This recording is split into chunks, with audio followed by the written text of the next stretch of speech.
अभिषेक तुला हा कंस सोडवायचा आहे. Okay start. पहिले आपण हे दशांश काढून घेऊया. Very good. हा कसे काढायचे? हा सांग.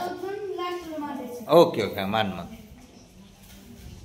दोन अंक आहेत मग उचलून मांडायचे. हा मांड मांड उचलून मांड.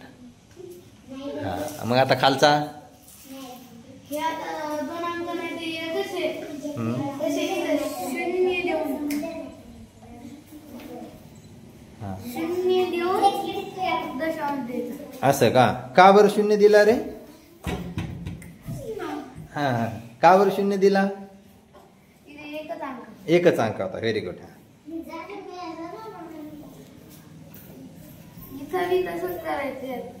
काय करायचंय? हे उचलून इथं मांडायचं. बर. हा किती स्थानानंतर मांडायचे? बर.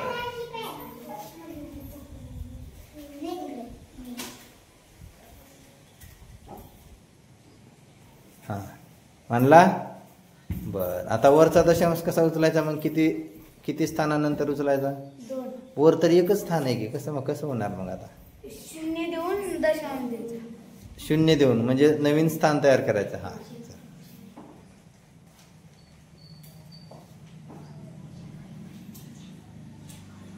आणि तो दशांश पहिला तिथंच का? दोन दशांश असतात काय का गणितामध्ये? हा चल मग आता शून्य काढून टाकायचे. हा का बरं रे काढायचे? काम की हे दशांश नाही म्हणून. असं का? म्हणजे त्यांना काहीच किंमत नाही म्हणणं. बर. जेव्हा संख्येच्या डाव्या साईडला शून्य असतात त्यांना काही व्हॅल्यू नसते. Very good.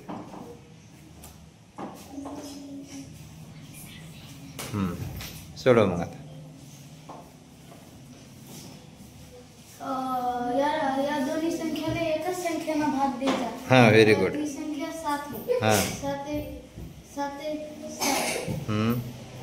आहे 70. Very good. 7 1 7 हा 7 आहे 70. हा व्हेरी गुड. वाचन करून लिही ना. 1 अंश छेद 10 अधिक 10 अंश छेद 1. Very good. हा छेद समान आहे की नाही? मग नाही. Very good. मग काय करणार आता तू?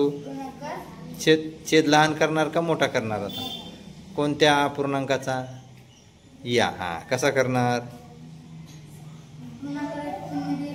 हा हा छेदाला 10 न गुणला अंशाला 10 नच गुणावं. असं का? बरं. हा हा 100. हा आणि याचं 10. बर आता लिही मग. हा अधिक हा 100 हा अंश छेद 10. हा कर आता बेरीज मग. 1 आणि 100 101. बर. आणि 10 आणि 10 20 होईल का रे? नाही का? छेदाची बेरीज नाही करायची का? छेद समान असल्यामुळे बेरीज होत नसते. हा जशाला तसेच येते का? बर. हा किती आले उत्तर?